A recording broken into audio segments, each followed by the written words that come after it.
जरा सोचिए कि आपने अपने किसी बहुत ही करीबी दोस्त को अपनी बचत के 10,000 रुपए उधार दिए हैं। हाँ, ऐसा अक्सर होता है। बिल्कुल। और 1 महीना बीत जाता है, वो पैसे नहीं लौटाता, वो फोन उठाना भी बंद कर देता है।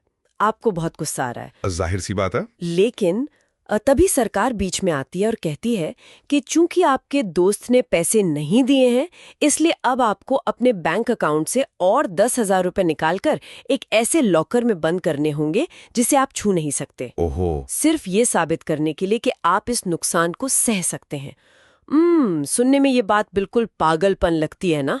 अपना ही पैसा डूबने पर खुद को ही सजा देना। हाँ, कोई भी इसे बेवकूफी ही कहेगा। लेकिन पता है क्या, सच्चाई ये है कि बैंकिंग की दुनिया में हर रोज बिल्कुल यही होता है। तो आज के इस गहरे विश्लेषण में हम बैंकिंग प्रणाली के इसी सबसे जटिल और अक्सर गलत समझे जाने वाले हिस्से की गहराई में उतरने वाले हैं। बिल्कुल, जैसे हम नॉन परफॉर्मिंग एसेट्स या एनपीए और स्ट्रेस्ड एसेट्स कहते हैं। हाँ, हमारे पास बैंकिंग सिद्धांतों और प्रथाओं पर आधारित कुछ बेहद अहम नोट्स हैं, और आज हमारा मिशन ये समझना है कि जब कोई कर्जदार बैंक का पैसा वापस नहीं करता तो पर्दे के पीछे कैसी अफरा तफरी मचती है। असल में ये एक ऐसा विषय है जो सीधे तौर पर हमारी अर्थव्यवस्था की नींव से जुड़ा है। मतलब बैंक जो पैसा उधार देते हैं वो आसमान से नहीं टपकता, वो पैसा हम जैसे आम जमाकर्ताओं का ही होता है। सही बात है। और जब कोई लोन बीमार पड़ता है ना, तो पूरी बैंकिंग प्रणाली उस संक्रमण को फैलने से रोकने के लिए एक बेहद सख्त प्रोटोकॉल शुरू कर देती है। तो चलिए इस पूरी प्रक्रिया को सिर्फ नियमों की तरह नहीं बल्कि एक कहानी के जरिए समझते हैं। मान लेते हैं कि रमेश नाम का एक व्यक्ति है। रमेश की एक टेक्सटाइल फैक्ट्री है और उसने अपने बिजनेस को बढ़ाने के लिए बैंक से एक बड़ा टर्म लोन लिया है। ठीक है, मान लेते हैं। सब कुछ ठीक चल रहा है, रमेश हर महीने अपनी ईएमआई चुका रहा है। तो बैंक की नज़र में रमेश का लोन एक स्टैंडर्ड एसेट है, मतलब एक स्वस्थ कर्ज जो बैंक के लिए ब्याज कमा कर ला रहा है। बिल्कुल, एकदम परफेक्ट स्थिति। लेकिन फिर बाजार में मंदी आती है, रमेश का माल बिकना बंद हो जाता है और 1 तारीख को रमेश अपनी ईएमआई नहीं चुका पाता। अब मेरा सवाल ये है कि क्या बैंक उसी दिन से रमेश को डिफॉल्टर मान लेगा? क्या वो उसकी फैक्ट्री पर ताला लगाने पहुंच जाएंगे? देखिए, बैंकिंग प्रणाली इतनी अचानक से काम नहीं करती। सबसे बुनियादी सवाल यही है कि कोई कर्ज नॉन परफॉर्मिंग यानी एनपीए बनता कब है? हाँ, कब बनता है? ये कोई मनमाना फैसला नहीं है जो किसी बैंक मैनेजर के मूड पर निर्भर करे। एक बहुत ही सख्त टाइमर होता है। नियमों के मुताबिक एक एसेट तब एनपीए बन जाता है जब वो बैंक के लिए आय उत्पन्न करना बंद कर देता है। अच्छा, तो ये टाइमर कितने दिन का होता है? टर्म लोन के मामले में ये टाइमर ठीक 90 दिनों का होता है। अगर मूलधन या ब्याज 90 दिनों से अधिक समय तक ओवरड्यू रहता है तो वो एनपीए है, और अगर ओवरड्राफ्ट खाता है तो इसे आउट ऑफ ऑर्डर कहा जाता है। 90 दिन। तो इसे थोड़ा और खोलकर समझते हैं। ये तो मुझे किसी फ्रिज में रखे दूध की तरह लग रहा है। दूध की तरह? कैसे? मतलब एक दिन ये बिल्कुल सही है, एकदम स्टैंडर्ड, लेकिन ठीक 90 दिन के बाद एक अलार्म बजता है और ये खट्टा हो जाता है। हाँ, ये एनालॉजी काफी सटीक है। ये बैंक के लिए एक बहुत ही स्पष्ट और गणितीय रेखा है। मतलब 89 दिनों तक दूध शायद पीने लायक हो, लेकिन 90वें दिन वो अचानक जहरीला हो जाता है। यहाँ जो बात वास्तव में दिलचस्प है वो ये है कि नियम कितने निष्पक्ष हैं, लेकिन इसमें एक पेच भी है। पेच? कैसा पेच? ये 90 दिन का नियम रमेश के लिए तो ठीक है क्योंकि उसकी फैक्ट्री है, हर महीने उत्पादन होता है। लेकिन क्या खेतीबाड़ी में भी ऐसा ही होता है? अरे हाँ, खेती ने तो हर महीने आमदनी नहीं होती, फसल तो महीनों में एक बार कटती है। बिल्कुल। रिजर्व बैंक ये समझता है कि आप कॉर्पोरेट नियम को कृषि पर नहीं थोप सकते, इसीलिए कृषि ऋणों के लिए नियम पूरी तरह अलग हैं। वहां समय को 90 दिन की बजाय फसल के मौसम या क्रॉप सीजन के हिसाब से मापा जाता है। अच्छा, तो ये फसल के मौसम का क्या हिसाब है? इसे 2 हिस्सों में बांटा गया है। एक होती हैं छोटी अवधि की फसलें जो कुछ ही महीनों में तैयार हो जाती हैं, जैसे गेहूं या धान। ठीक है। अगर इनके लिए लोन लिया है और पैसा 2 फसल मौसमों तक नहीं आता है तब उसे एनपीए माना जाता है। और लंबी अवधि की फसलों के लिए? लंबी अवधि की फसलें जैसे गन्ना हो गया, इनके मामले में अगर एक फसल मौसम तक भुगतान नहीं होता तो वो एनपीए घोषित हो जाता है। ये दिखाता है कि बैंकिंग नियम जमीनी हकीकत के अनुकूल कैसे ढाले गए हैं। ये तो बहुत ही तार्किक बात है। लेकिन चलिए वापस रमेश की फैक्ट्री पर आते हैं। मान लीजिए रमेश का लोन 90 दिन पूरा कर चुका है और अब वो आधिकारिक तौर पर एनपीए बन गया है। ठीक है। अब क्या होगा? क्या सिर्फ नाम बदलने से बात खत्म हो जाती है? अरे नहीं नहीं, अब बैंक के बही खातों में एक बड़ा भूकंप आता है। यहां से कहानी सिर्फ पहचानने की नहीं रहती, बल्कि नुकसान को स्वीकार करने की ओर बढ़ती है। इसे आय की मान्यता या इनकम रिकग्निशन कहते हैं। तो नुकसान कैसे स्वीकार करते हैं? देखिए, जब खाता एनपीए बन जाता है तो बैंक उस पर आगे का ब्याज लगाना बंद कर देते हैं। लेकिन सबसे बड़ा झटका कुछ और है। क्या? जो ब्याज बैंक ने पहले ही अपने खाते में जोड़ लिया था, ये सोचकर कि पैसा तो आ ही जाएगा, लेकिन असल में नकद मिला नहीं था, उसे क्या करते हैं? उसे रिवर्स करना पड़ता है। हाँ, मतलब मिटाना पड़ता है। नियम साफ है कि आय सिर्फ तभी मानी जाएगी जब वो नकद में प्राप्त हो। रुकिए, मुझे ये समझने दीजिए। तो बैंक को सिर्फ भविष्य का ब्याज ही नहीं छोड़ना पड़ता, बल्कि जो आय वे कागजों पर दिखा चुके थे उसे भी मिटाना पड़ता है। बिल्कुल सही। ये तो ऐसा है जिसे आपने जो बहुत ही स्वादिष्ट केक खा लिया और अब कोई कह रहा है कि उसका स्वाद अपने दिमाग से वापस निकालो। ये तो बैंक के मुनाफे के लिए बहुत बड़ा झटका होगा। हाँ, झटका तो है, लेकिन अगर हम इसे व्यापक संदर्भ में देखें तो ये पारदर्शिता के लिए बहुत जरूरी है। अंतर्राष्ट्रीय मानकों के अनुसार कागजी मुनाफे पर जीना पूरी अर्थव्यवस्था के लिए खतरनाक है। समझ रही हूँ। अगर बैंक ख्याली पुलाव पकाते रहेंगे तो एक दिन पूरा सिस्टम डूब जाएगा। एकदम सही।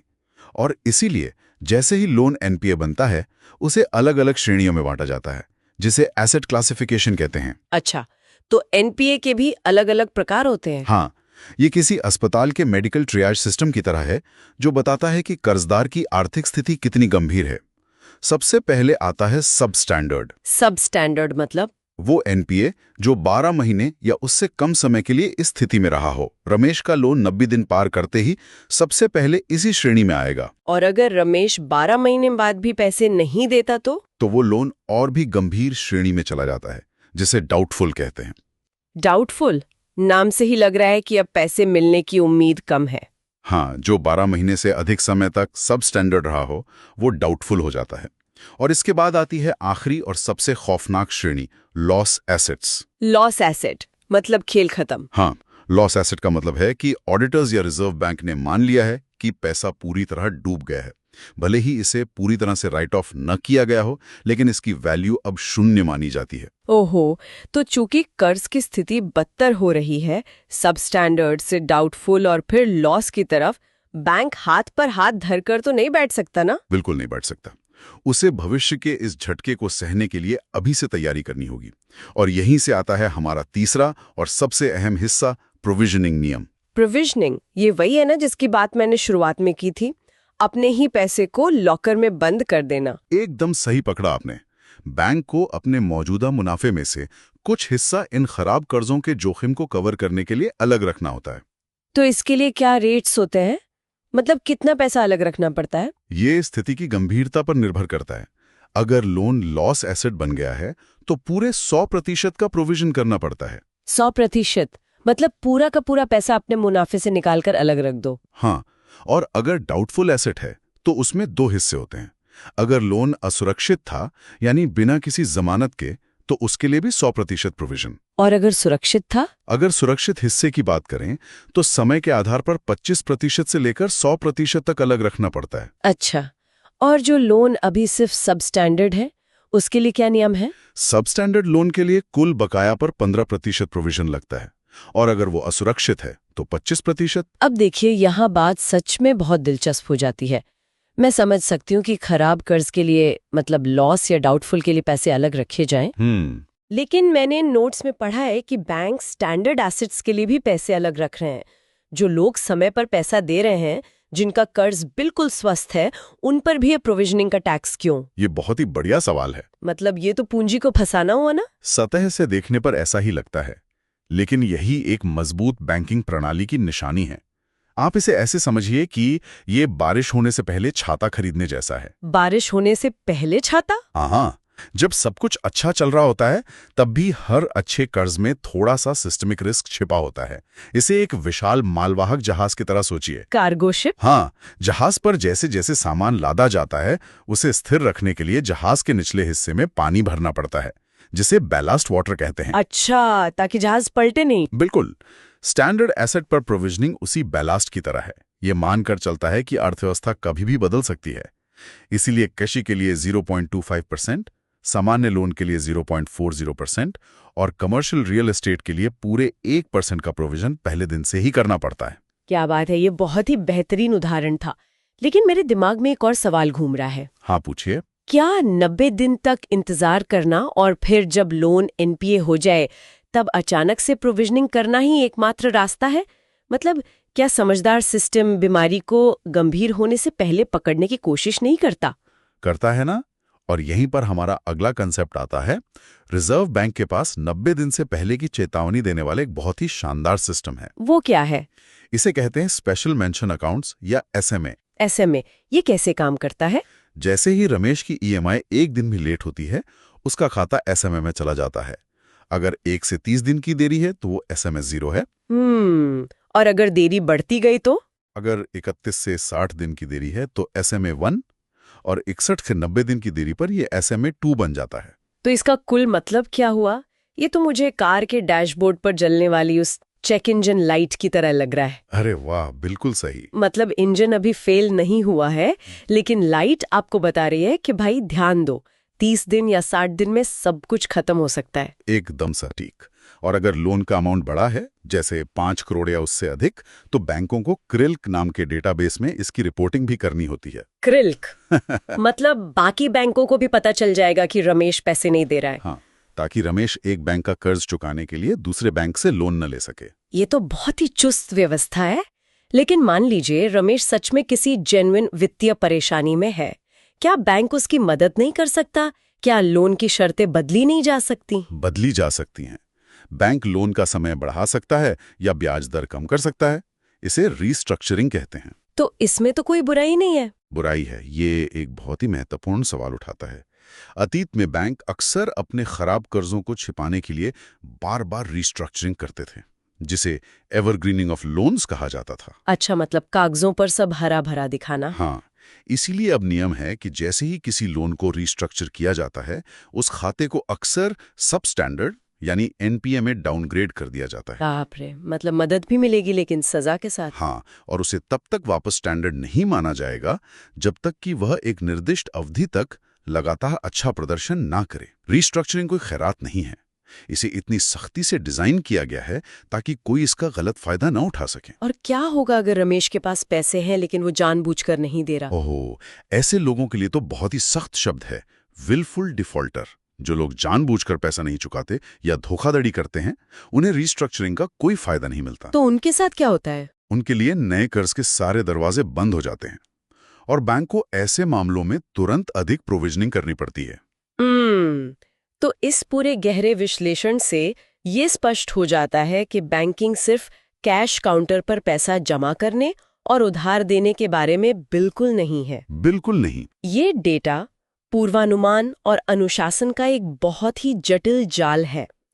90 दिन के सख्त नियम से लेकर आय को रिवर्स करने और हर लोन के लिए प्रोविजनिंग अलग रखने तक हर एक कदम अर्थव्यवस्था की सुरक्षा के लिए उठाया गया है। और ये ज्ञान हम सबके लिए बहुत महत्वपूर्ण है, क्योंकि अंततः बैंक जो पैसा प्रोविजन में डाल रहे हैं या जो पैसा डूब रहा है, वो किसी न किसी रूप में आम जमाकर्ताओं का ही पैसा है। हाँ, हमारा ही पैसा है। एक मजबूत एनपीए प्रबंधन प्रणाली सीधे तौर पर हमारे पैसों की सुरक्षा से जुड़ी है। बिल्कुल सही कहा आपने। अब इस चर्चा को खत्म करने से पहले मैं श्रोताओं को सोचने के लिए एक नया विचार देना चाहती हूँ। जी बताइए। जरा सोचिए, क्या हमें अपनी व्यक्तिगत जिंदगी में भी इसी प्रोविजनिंग और एनपीए मॉडल को नहीं अपना लेना चाहिए? मतलब दोस्तों के साथ? हाँ, जब हम अपने दोस्तों या रिश्तेदारों को पैसा उधार देते हैं, तो क्या हमें भी तुरंत अपने दिमाग में 100% लॉस्ट एसेट प्रोविजन बना लेना चाहिए? हाँ, ये दिलचस्प है। मतलब पहले दिन से ही मान लें कि पैसा डूब गया, ताकि अगर वो पैसा वापस ना आए तो हमारा दिल न टूटे और रिश्ते खराब ना हो। इस पर जरूर विचार कीजिएगा। बहुत ही उम्दा विचार है।